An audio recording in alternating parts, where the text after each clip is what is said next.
Welcome, everybody. Thank you for coming. So nice to see you all.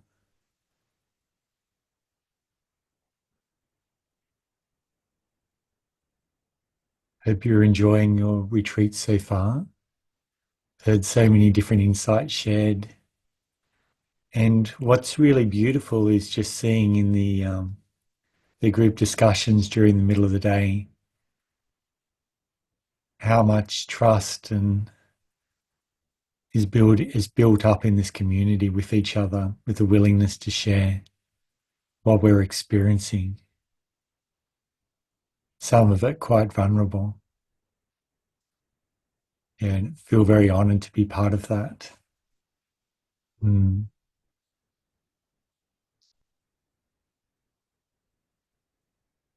Last night, we continued to look at the four foundations of mindfulness, and we looked at the anatta nature of kaya and chitta, so of bodily experience and of mind, and how they interact, how they can be observed. And a lot of that Dhamma talk was actual meditative experience. It's trying to lead you towards my own experience or how I experience the body and the mind. We were introduced into elemental qualities. And also, we even saw perception disappear at some times.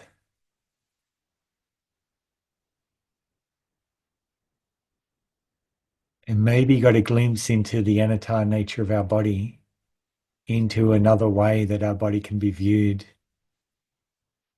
other than how we normally see it in daily life.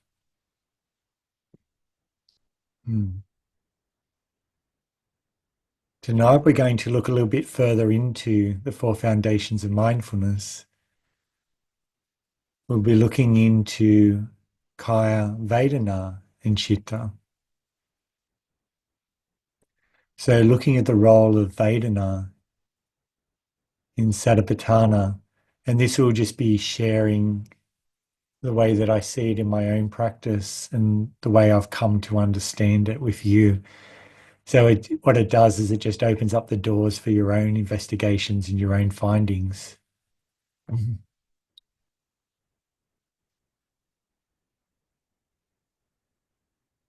Vedana is one of the key parts of the Buddha's teaching, really understanding what Vedana is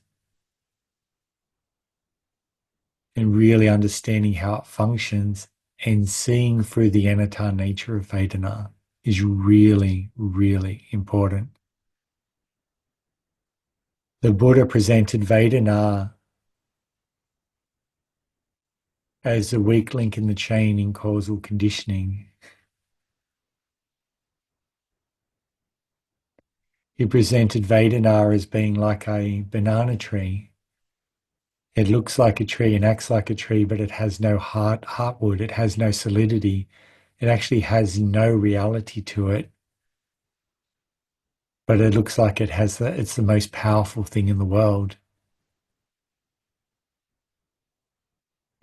If you're not sure what Vedana is at this time, Vedana is what drives every single choice you have made throughout your life. And Vedana drives all your intentions to move, to shift, to get comfortable, to scratch an itch. Everything is driven by Vedana.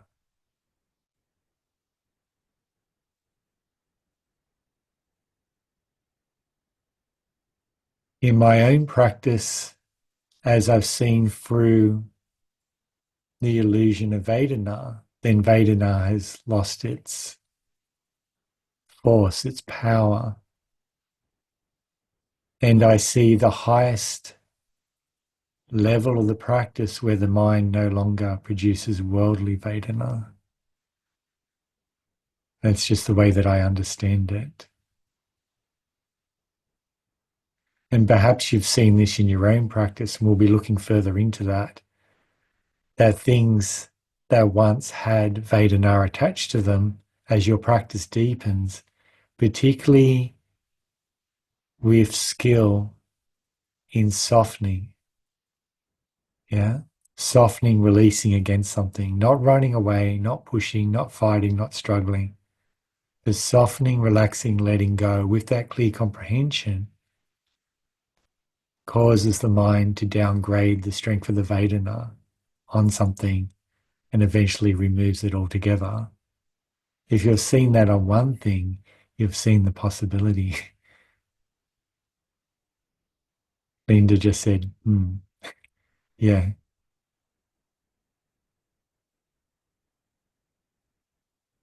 What would it be like to have no worldly Vedana, just spiritual Vedana? And we'll find out the difference from then tonight.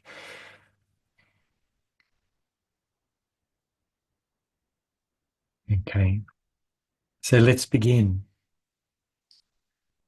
In the Satipatthana Sutta, in the Mindfulness of Dhamma section, the Buddha talks about the 6 internal and external sense bases. Furthermore, a meditator dwells contemplating Dhamma within Dhammas in terms of the 6 internal and external sense bases. And how does a meditator dwell contemplating Dhamma within Dhammas in terms of the 6 internal and external sense bases? And so, of course, I translate the Dhamma within Dhammas as idappaccayata, specific conditionality in reality. Well, that actually rhymes. It's not bad, is it?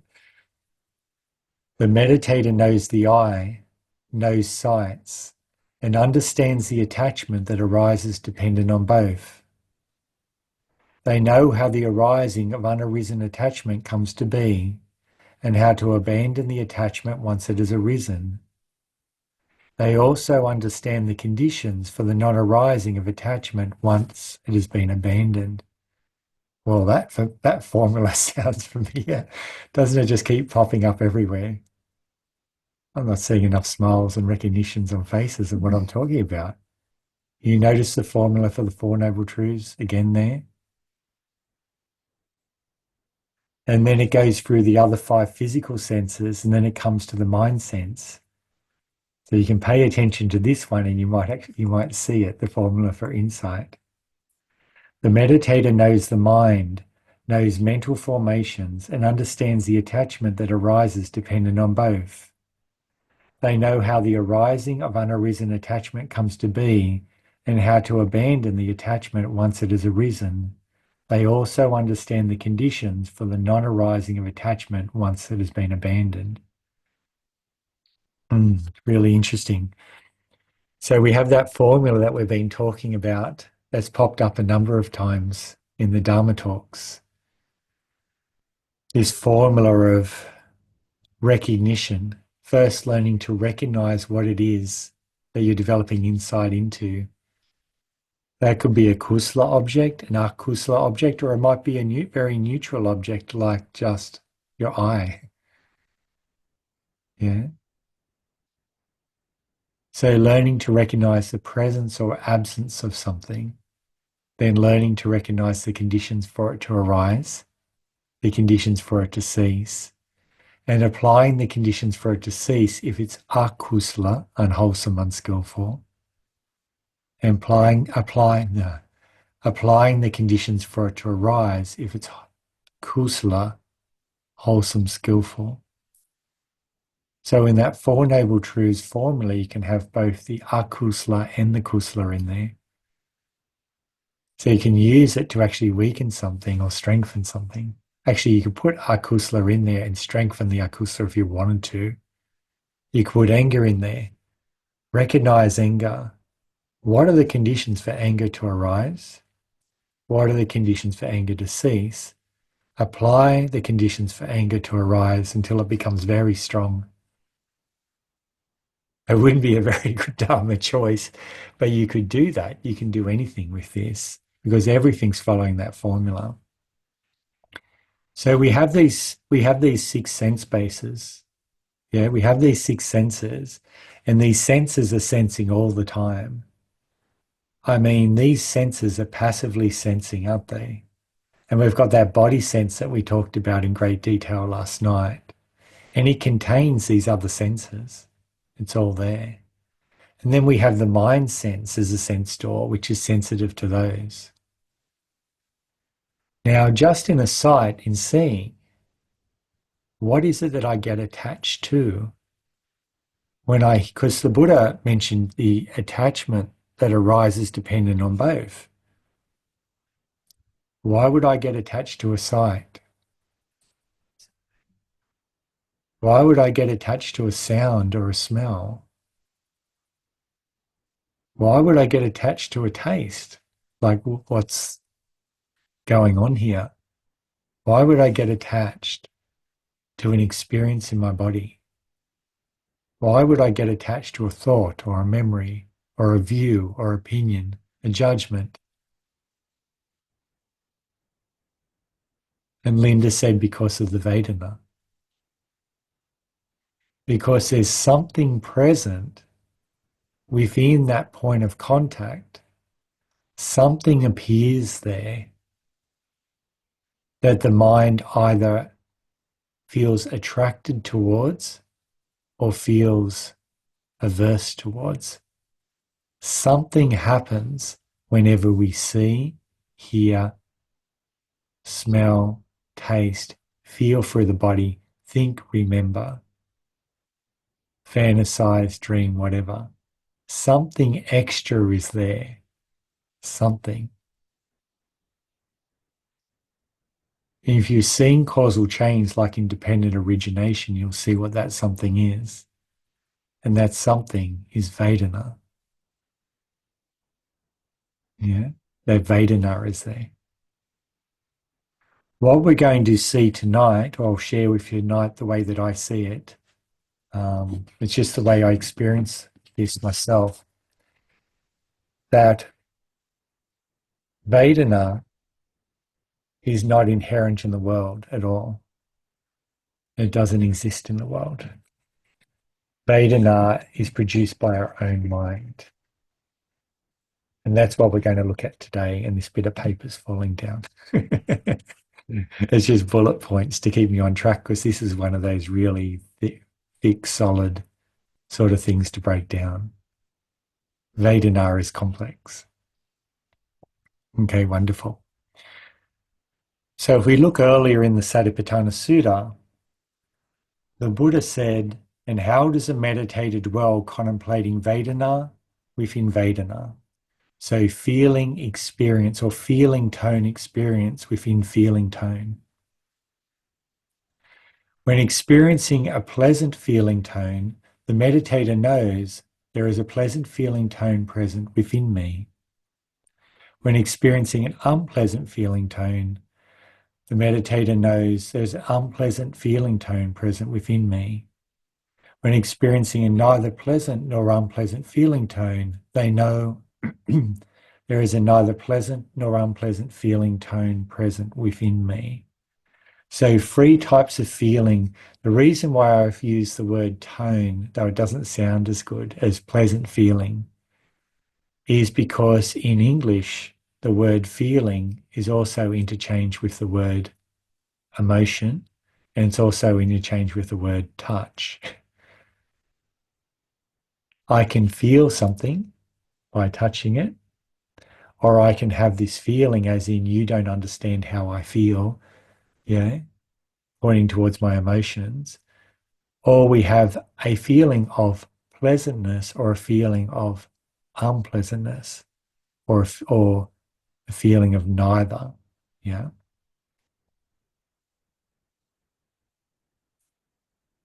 So as insight meditators, one of the things that we're really observing is this Vedana, these 3 types of Vedana.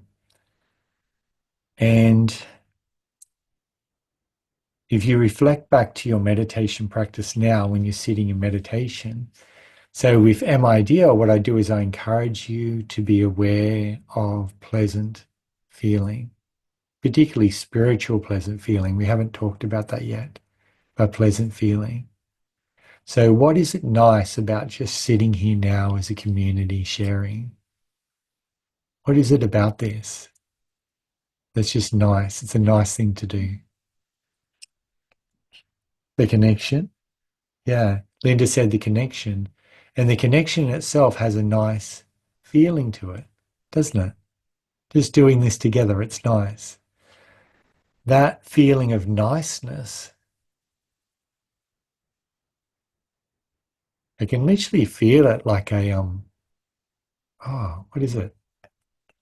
Linda's saying like a blanket. You really feel it like a blanket with metta, don't you, when you do lots of metta?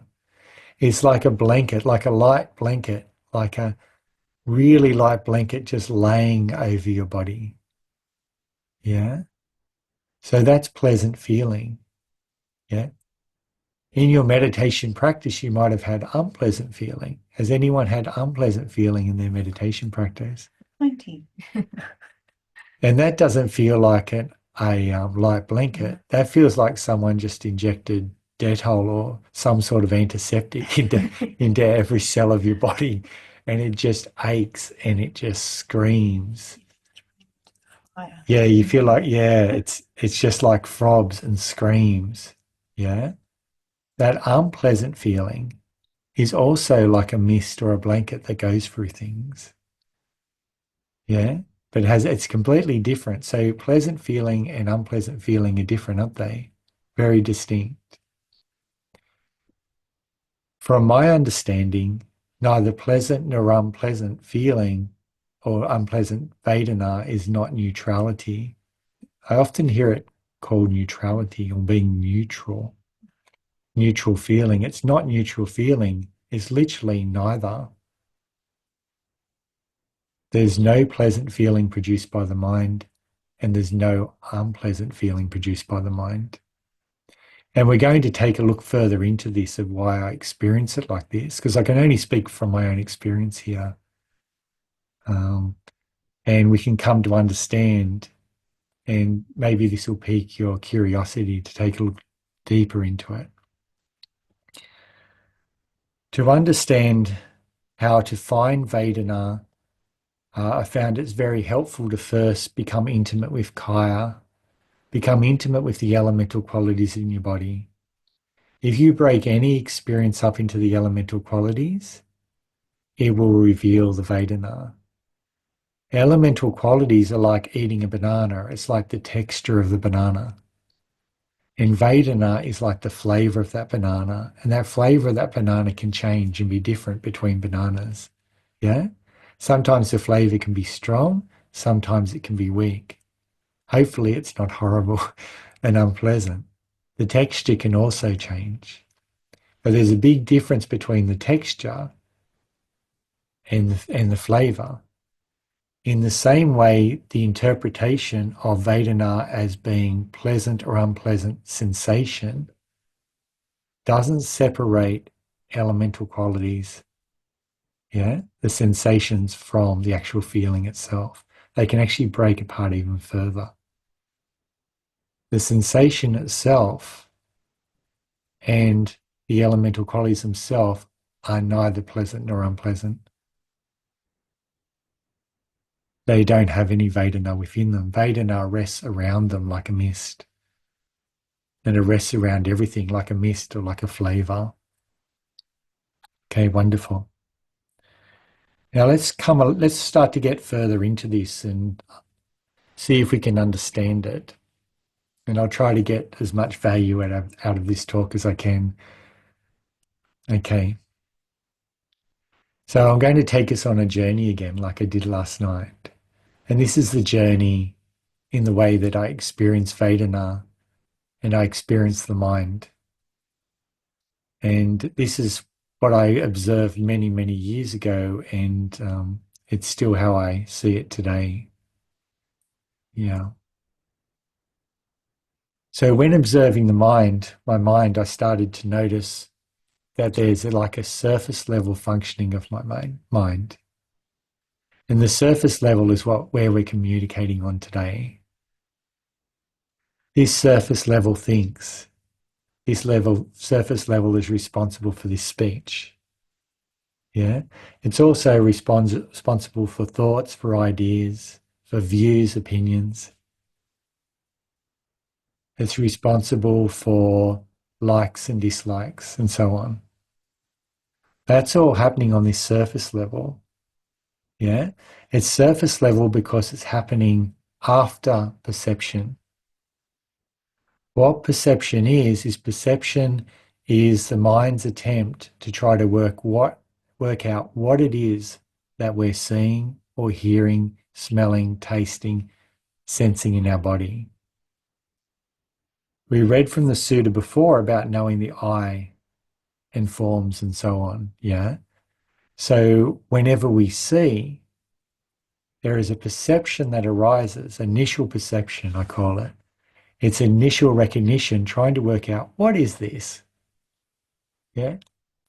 So an example that I use is I like to go walking in the forest. And walking in the forest, there's snakes in Australia. Yeah. And so walking along the trails, and then up ahead, I see a snake. Now, when I see a snake, there's a built-in instinct in me now to jump back. This is just comes from very young child being around snakes in the forest. And so you jump back. It's automatic. You don't want to be standing on it. You just kind of make some space.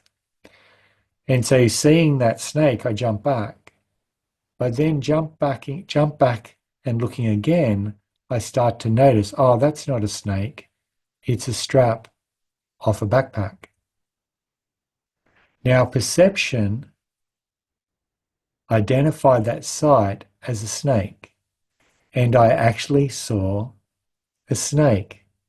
It was identifying it from the shape of the strap on the ground, and the mind dived into the memories, my past memories. What's this?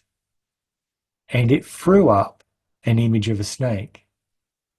And so I literally saw a snake on the ground. And this has happened a number of times. Yeah. Not that there's a lot of backpack straps laying on the ground, but done it with sticks or marks in the ground or a shadow. Yeah. But literally see a snake and then look the second time and it's like it's not a snake. It's just the strap of a backpack. So perception changed. We can see how perception can be flawed dependent on past memories. And this is what we're going to go deeper into. Is everyone with me so far? Does that make sense so far? Yeah. So you have this surface level of the mind, and the surface level of mind happens after perception. So seeing that snake on the trail, yeah, and me reacting, that reaction to it, that idea that it was a snake came through on the surface level, but it happened well before that. It happened at perception. At the level of perception, I've kind of sorted the mind into another level, the survival mind. Now, I don't experience the mind as having a subconscious, something below the level of awareness. What I found in my practice is as samadhi develops, all parts that I can experience are conscious. I can't see anything being more subtle than that. There's probably functions I can't experience, but from an experiential level, it's not like it's a deeper level that can't be experienced. This is something that can be clearly experienced, clearly observed. So I call that the survival mind. Now, the survival mind has one task: to protect us. Yeah. And this is like your mind becoming a little dog and going out and barking at everything. Yeah. It goes out, it barks at this with this thought and barks at it with that thought and so on. Yeah. And this survival mind tries to protect. So this survival mind sits before perception, just before perception. Yeah. And I think it's responsible for perception. It's just sitting just at that doorway. And what it does is it looks out through this little doorway of the mind and it looks at every sight, every sound, every smell, every taste, every experience you have in your body, every thought, every memory. It's looking at all of these and going, what is this? Is this dangerous? Is this safe? That's what it's doing. It's doing it right now. Is this Dharma talk dangerous or is it safe? So this survival mind is responsible for one thing, for sorting the world. That's what it does, and it does it very efficiently and very quickly. Yeah. So it sorts the world into dangerous, safe, I don't care. When something is sorted as dangerous, it creates the conditions for aversion. When something's sorted into safe, it creates the conditions for attraction.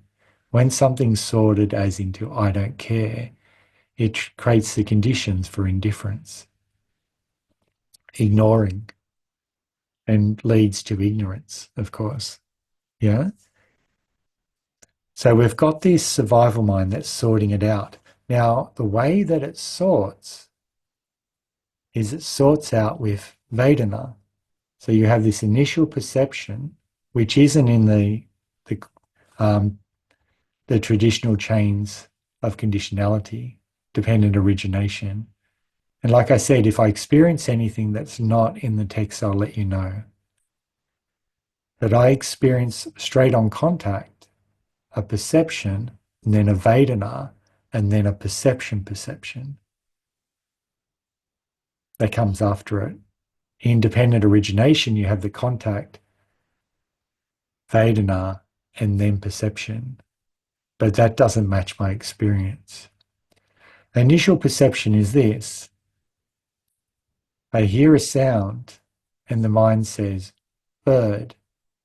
And then the mind produces a pleasant feeling. And then I think, oh, that's a magpie. I like the sounds of magpie. Their song is really good. And that's what I mean by perception. It starts to stack concepts and ideas on top of what that initially was. We can stop at just the sound of a bird. But that bird has a pleasant feeling attached to it. Here in spring, magpies attack the top of your head, especially if you're riding a bicycle.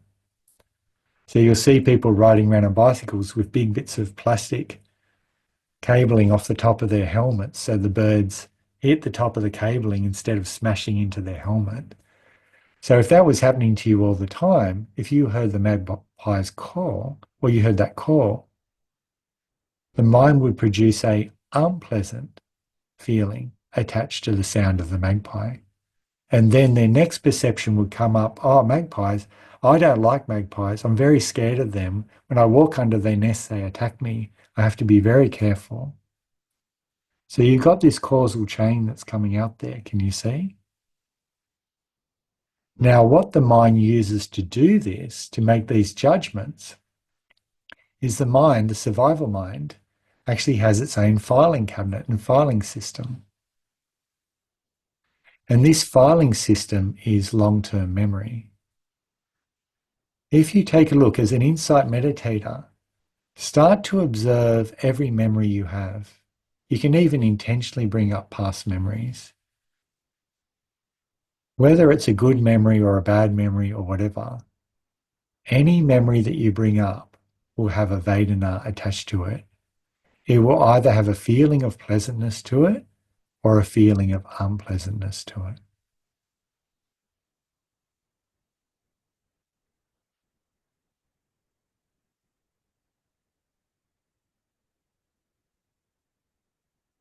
Yeah, you start to go through them. Can you see that subtle feeling of night, or that pleasant feeling? Now notice that when you bring your mind to what you would say was a good memory, like playing down the beach as a child on a summer holiday or something, a pleasant feeling will be released in your body.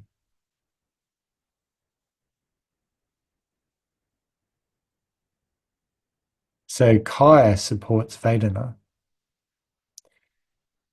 And this one here comes with a warning. You don't have to do this one. If you bring up a not nice memory, the mind will release an unpleasant feeling.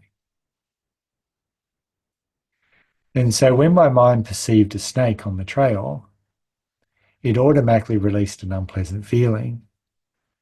That unpleasant feeling was what the mind, the surface level of the mind, then reacted to make my body jump backwards or make me scared and start running backwards away from the snake, and then start thinking, wow, I've got to get away from that. So the survival mind releases the unpleasant feeling to protect. Like Krista says, it has a good intention. It's actually trying to protect us. And the survival mind produces a pleasant feeling also to try to protect us. It's using these feelings and attaching it to everything that it remembers as a way of sorting the whole world into dangerous and safe. And if something doesn't concern your mind, if it doesn't think it has any value, then it doesn't produce any feeling at all. And it's very difficult to remember that. So a lot of our life we just don't remember. The memories are just a pile of select memories. It's a very efficient system so far, except it's flawed, but we'll look at that later until it gets flawed. But can you see that system? Yeah, is that something you might have noticed? Let's start to take a look at how this works. And I'll just use my old stories and see how well I do them. I call this one the berry story. So with this one, I want you just to relax back. Sit back. This is bedtime stories. Well, it's bedtime stories for us anyway. Wonderful. Okay. So imagine you were living 10,000 years ago. And where you lived, you were very familiar with your environment, with the plants, the trees, the animals, the land. You knew it well.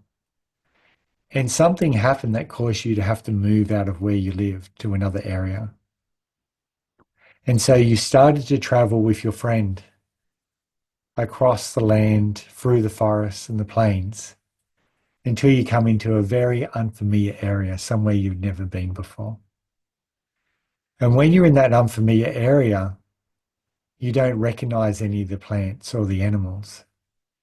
They're not familiar to you. You have no perception of them.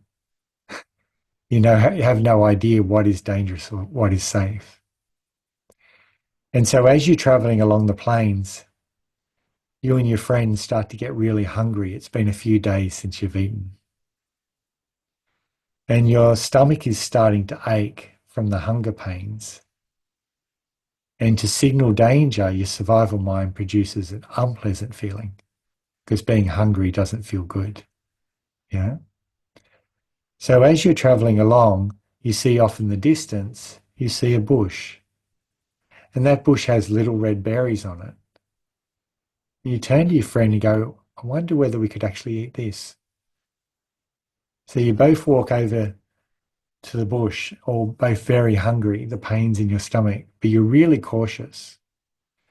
Because you don't know this bush, you don't recognize it, your mind, survival mind, produces an unpleasant feeling in regards to that bush. Only a very light one, not a really strong one, light one. Just to say, be cautious. You react to the unpleasantness by being cautious. The berries look familiar. You pick a berry, you look at it. It's like these are like the ones at home. You smell it, you touch it to your tongue, and it has a slight sweet taste in your mouth. Your mind recognizes this sweet taste and produces another pleasant feeling. Because of the pleasant feeling and the ache, the unpleasant feeling in your belly, you decide to take a bite. You try the berry, you put it in your mouth, you chew on it, and it tastes good, and then you swallow it. You enjoyed eating the berry. It was very pleasant. Because it was pleasant, your mind then stores a memory of that berry in your filing cabinet and that bush as being safe. Now, when you see the other berries on the bush, your mind releases a pleasant feeling and you start to salivate. And so you grab more berries and start to eat them, and your friend does too. By the time you finish, you're both very full. And then you go off across the plains looking for a safe home. As you go across along the plains, you see these bushes, and so you have food along the way. Then about an hour later, your friend gets very sick. They get very strong stomach aches. They start vomiting. It must have been the berries, your friend says. At the time that their stomach ache come on, and the friend's mind, the surface level of the mind said it must have been the berries. The mind stored a memory of those berries as dangerous, a memory of the berries in the bushes with an unpleasant feeling. Then as you go further on and you're both hungry, you see another bush and walk up to it. Your mind produces a pleasant feeling and you start to salivate and really want to eat those berries. And your friend looks at the bush and the berries. Their mind produces an unpleasant feeling and they feel revolted and don't want to get anywhere near it. They don't want to touch those berries and won't eat it. Why? Because you're reacting to the pleasant feeling that your mind has produced, and your friend is reacting to the unpleasant feeling. It has nothing to do with the berries or bushes, or the bush. It has to do with the way that the mind has sorted the memory of this experience. Yeah. So we start to see here that the mind can actually change Vedana on something. And in my own experience, it can actually change it instantly. Yeah, we instantly change it, which is really interesting. Okay.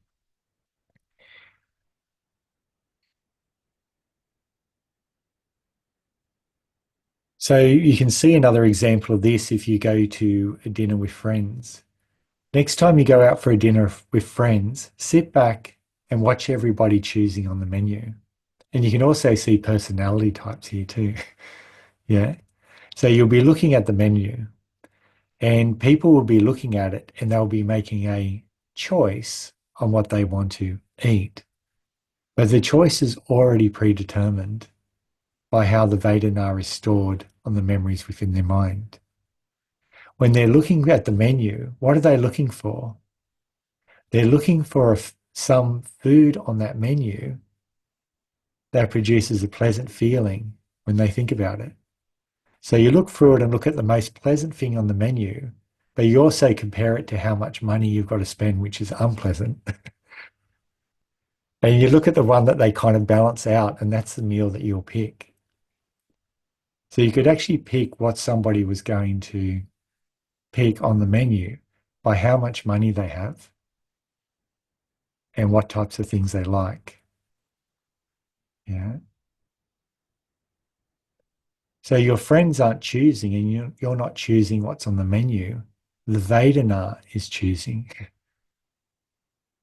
If you like pleasant feeling and you don't like unpleasant feeling, then you are never, ever making a choice. You are always reacting to Vedana because on every perception, your mind is releasing Vedana. So Vedana is making every choice you make, which means there is no choice. We can see this as insight meditators really clearly. Well, I can in my practice anyway. That's how I see it. There's no choice. You're not choosing. Vedana is choosing, or your relationship, your habitual relationship to Vedana is choosing. I liken pleasant feeling to two sheepdogs, or let's say cattle dogs. So you've got two cattle dogs, and the cattle dogs are running either side of the cattle. On the left-hand side, we have unpleasant dog, and on the right-hand side, we have the pleasant dog. Yeah. So when these dogs bark, between the two of them, they can actually herd those cattle through any gate that they want to, through pleasantness and unpleasantness. Your mind uses pleasantness and unpleasantness to manipulate your behavior towards habit. Advertising companies use pleasantness and unpleasantness to manipulate your behavior towards buying products. You can even see cross-contamination of this. They don't do it so much now, but when I was growing up, they used to always have a car with a girl draped over the top of the car. Or if they had a men's shaving product, they'd have a pretty girl holding the men's shaving product or something. Why? Because when a man sees the pretty girl, a pleasant Vedana is released and a desire is released, and it automatically cross-references onto the product. And that's still used today. If you look at women's makeup, it's pretty well all sold by girls that don't need to have makeup, usually around 14, 15 years old. And so women look at that, there's a pleasantness in seeing this pretty girl. And then it feels like they're going to become that young 14-year-old girl by buying the makeup. There's cross-referencing going on all the time. They're still doing it today. So our behavior gets manipulated by that. And of course, don't want to get into politics, but governments know how to manipulate us through Vedana as well, by making us feel in danger or making us feel safe. Manipulated all the time, continuously. We are manipulated if we do not develop insight into Vedana. If you understand Vedana, no one can sell anything to you. They can't. They can't sell to you. They can't scam you because you can't be manipulated if you're free of Vedana. But because of delusion, we're caught up in a world of delusion, and that world is full of deluded relationships to Vedana. Yeah. If you're, okay, let's look at Vedana swapping. If you're flying in a plane, you like to go on flights in planes, and you go on lots of holidays to really good destinations, and you go on lots of flights, and you have a really good time. Yeah? And then finally on this flight, you're up in this flight, and then you hit really heavy turbulence. And in that turbulence, it's really, really bad. And it feels really, really unpleasant. So your mind produces an unpleasant feeling, and the flight feels like it's never going to end. And finally, as you get near the airport, it starts to settle down and you touch down and you get off that plane. It's like, whew, okay. And then you go off on your holiday. But then you find when you come back towards the airport, you start to get a bit anxious. You start to get a bit nervous about hopping onto the plane again. Why? Because your mind associated flying with fun times, traveling and sightseeing and so on. But because there was aversion to the unpleasantness or aversion to the turbulence, your mind produced an unpleasant feeling. You reacted to it by being anxious. The mind then turned flying into possible danger and attached an unpleasant feeling to the memory of flying. And now suddenly you've got a reaction. If you keep reacting to that unpleasant feeling regarding flying by avoiding flights, or by sitting in and thinking about and feeding that anxiousness when you're on the flight, it will keep getting stronger and stronger, and then eventually you'll have a total fear of flying and you won't be able to fly at all. That's how quickly the mind can swap Vedana. And the mind, when Vedana is reacted to, it only strengthens within the mind. Yeah. Everyone with me so far? I told you it was a big one. I hope I'm not putting you to sleep here. Vedana is really interesting. It's giving you things to investigate.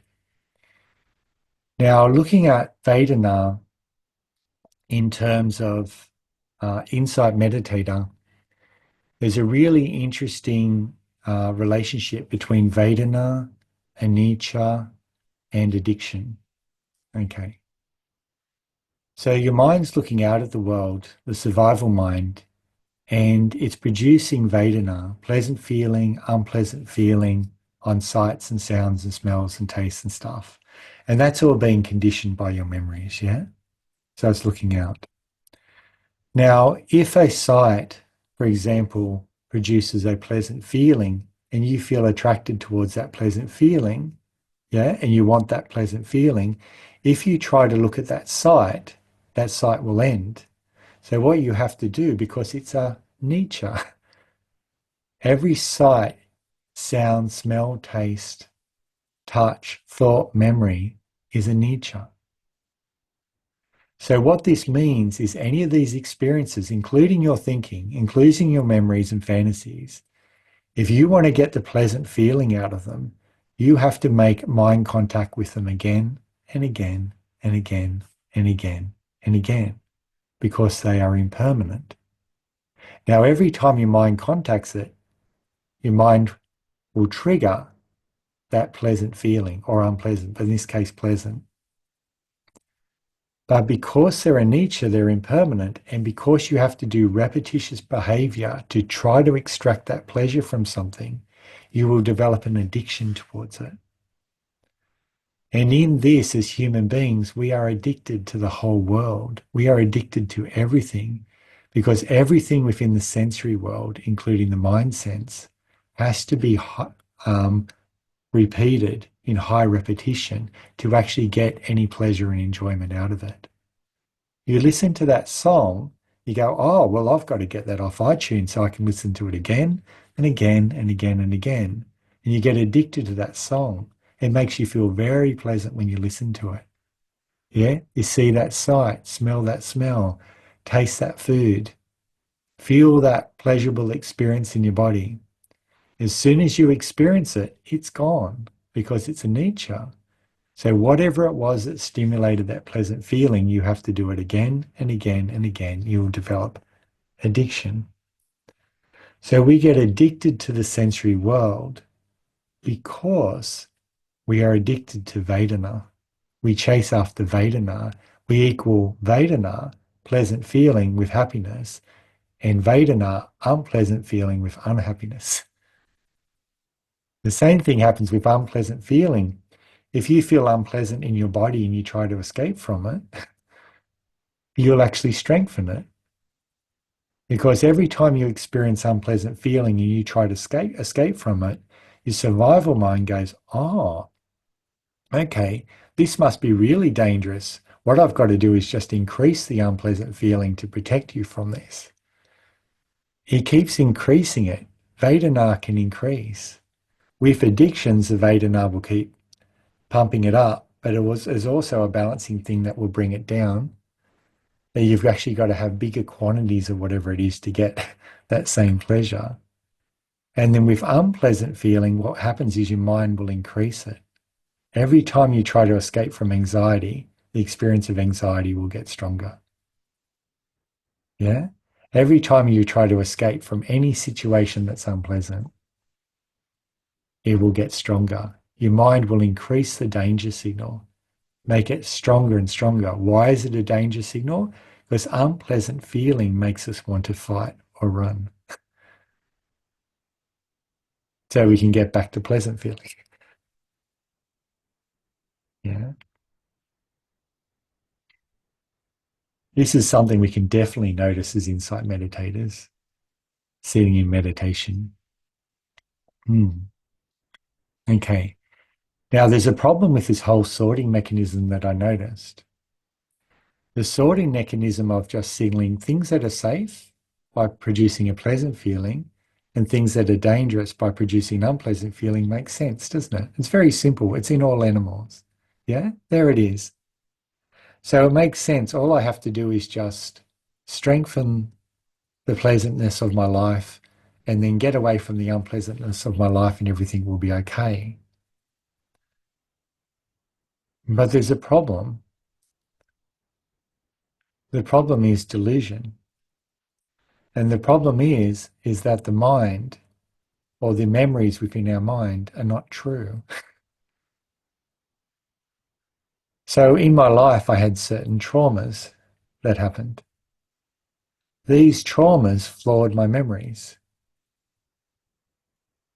These traumas flawed my memories such that relationships with other human beings are dangerous.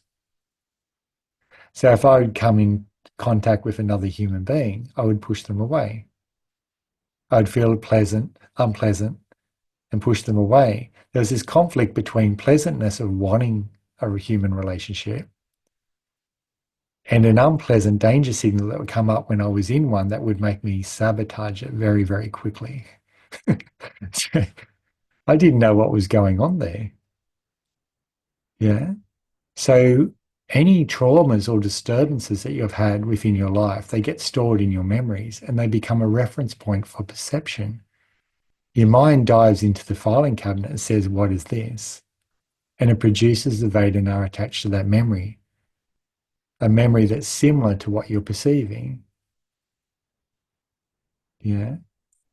The problem with this is when the mind applies the Vedana wrongly to something, we can find things that are dangerous to be safe and safe to be dangerous.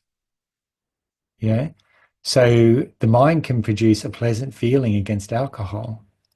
There is absolutely no pleasantness to the experience of alcohol whatsoever, if you really look at it. But the mind can produce a pleasant feeling against it. So people feel pleasant. All they talk about is the good times they had on alcohol. The mind has flawed that, so that's dangerous. That's dangerous. It leads to people actually hurting themselves and hurting others. The mind can produce a pleasant feeling against a memory of gambling. Yeah. I don't need to go into all the other things that it can produce that lead to some of the ills in the world that the mind can produce pleasant feeling against. It can make anything be pleasant. Absolutely anything. Yeah. And the mind can also make something. Which one did I just do there? Oh yeah, pleasant feeling. The mind can also make something that's safe dangerous. It can make being intimate with someone feel dangerous. It can produce an unpleasant feeling against trusting someone, about opening the heart, sharing. It might do it with birds, fear of open spaces, fear of public speaking. If the mind produces an unpleasant feeling against that, then we're scared of public speaking. Oh, I don't like to public speak. Yeah. But what's really happening is we're reacting to the Vedana. The mind has done it. If you can actually help the person see the positive qualities within themselves and see that they're actually good at it, like Monica with her chanting, you're really good, Monica. Your voice is absolutely beautiful. Then it can swap, the mind will swap from an unpleasant Vedana of nervousness to a pleasant Vedana of this is really enjoyable. It swaps it. The mind can swap Vedana like that.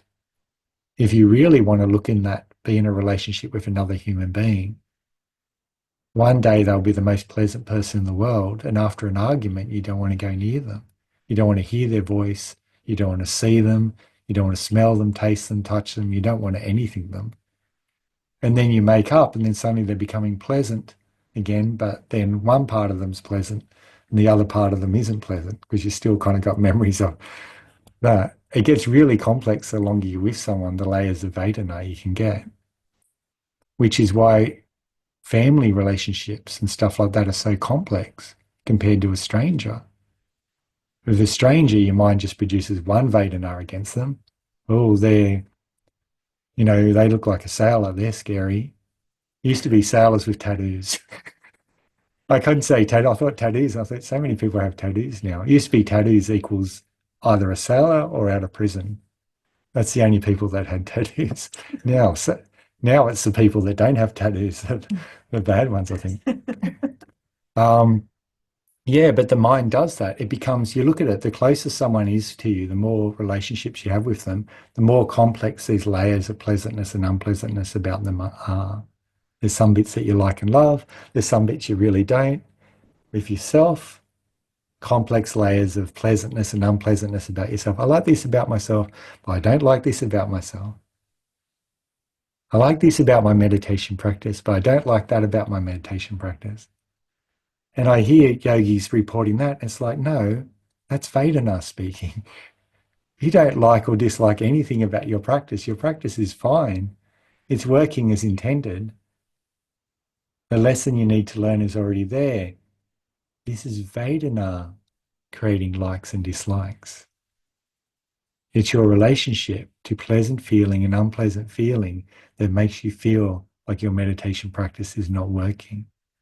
You're craving pleasant feeling and you're trying to escape from unpleasant feeling. I'm sure if your meditation practice was very pleasant, you'd go, oh, it's perfect. But if it's unpleasant, it's like, oh, well, this isn't working well. See how we're manipulated by Vedana? Mm.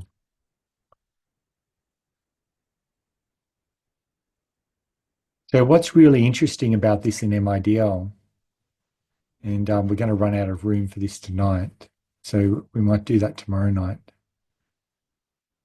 and that is that Vedana does not have to be there.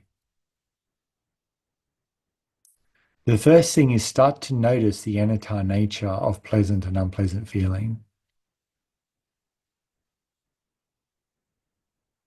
Start to notice that pleasant and unpleasant feeling comes and goes by itself. It's not personal. And also start to notice that pleasant and unpleasant feeling is not in the world. A flower is not pleasant.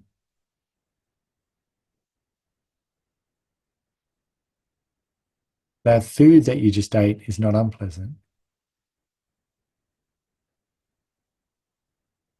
Pleasant and unpleasant feeling is not inherent in the world. The world's neutral. It's not inherent in a thought or a memory, a sight, sound, smell, taste, touch.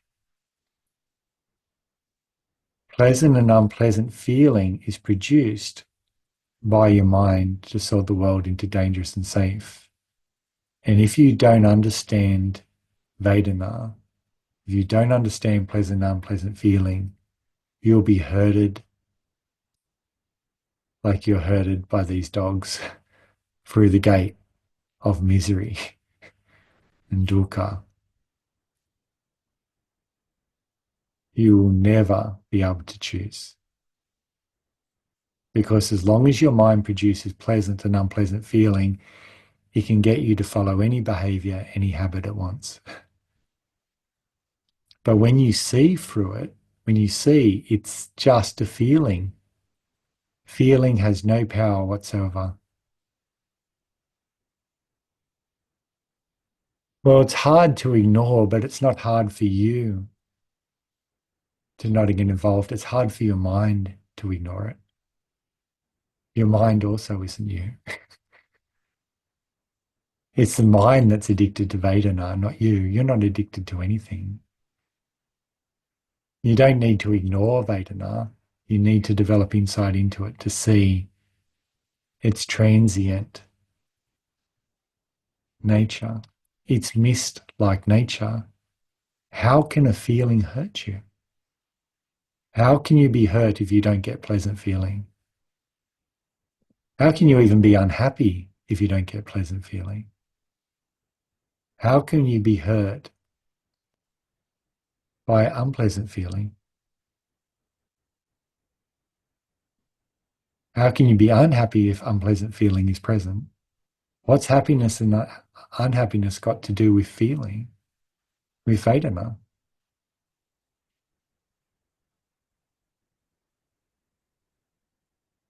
It's only got something to do with it if you're playing its game. Think of the freedom you would have if you just experienced pleasant feeling, but you didn't like it or dislike it. And whether the pleasant feeling is kind of like a visitor that comes, and whether it stays or leaves doesn't matter. It doesn't matter to, to the doesn't matter to the satisfaction of your life or the content of your life. It has no value whatsoever. What if it doesn't matter whether unpleasant feeling was there or not? You know it can't hurt you. You know it's just mind created. You know it's a dream.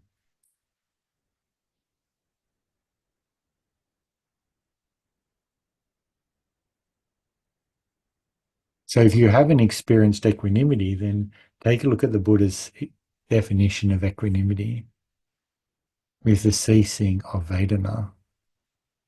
No pleasant or unpleasant feeling, no likes, no dislikes, no happiness, no unhappiness.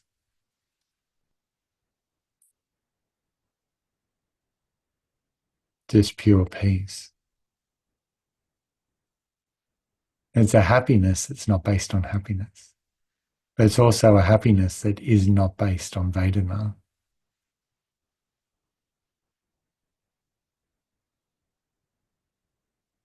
It's what we're practicing for. Yeah. So this is the second Satipatthana Vedana. And tomorrow night I'll go into spiritual Vedana and also into deconditioning.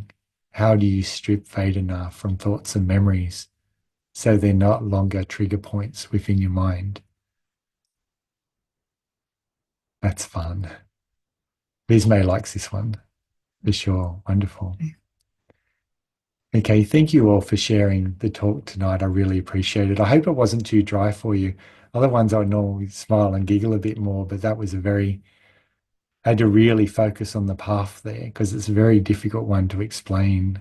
There's not a lot of information out there on Vedana. Of course, how I'm sharing it is just how I see it. Might be completely diluted. But I'd like you to go out and just be really curious about it and just take a look at it. Don't be afraid of Vedana, it can't hurt you. And notice how Vedana is coming up. And it was actually reported, I don't know if it was in a group thing or it was in an interview. Someone noticed that before they did anything, there was always a Vedana. Yeah. Like if you're putting on a jumper because you're cold, what makes you put it on? Well, because you feel unpleasant. If you take the jumper off, what makes you take it off? Because you feel unpleasant. You're trying to get from feeling unpleasant to feeling pleasant. This is the game that we're playing. It's really, really interesting. How about spending? Look, we've got a few more days of the retreat. Not trying to turn your mind out. Be careful now. We're at the time of the retreat where your mind will start turning out. It'll start getting complex again. Don't let it. Don't believe a thought that comes up. None of it's true. These lofty ideas you got about your life and all the people you're going to apologize and make up to, and all the big business deals you're going to run and the creative stuff that came up, Darren, none of it's true. Drop it. It's not worth your time. It's just a story. We're just sitting in this retreat. Don't waste this time. Enjoy yourself now. Just enjoy being here now. It will get complex soon enough. Don't allow your mind to make this complex. This is beautiful. I'm having such a good time. I wish we could just do this all the time. Let's just not let's just not go back to normal life. Let's just have a retreat. I'm happy to do it till at least I'm 90. No, actually, till I'm dead. I'll just be a skeleton here, sitting here. And Linda will just grab my jaw and go, and she'll make the words. That's if you're out with me. Yeah. Yeah. Having such a great time. Wonderful. Thank you so much, guys. You're so much in my heart. Take care of yourselves. And we'll have Qigong. We'll just have a 5-minute break and we'll start to practice what we learnt last night. Thank you so much. Take care. Bye.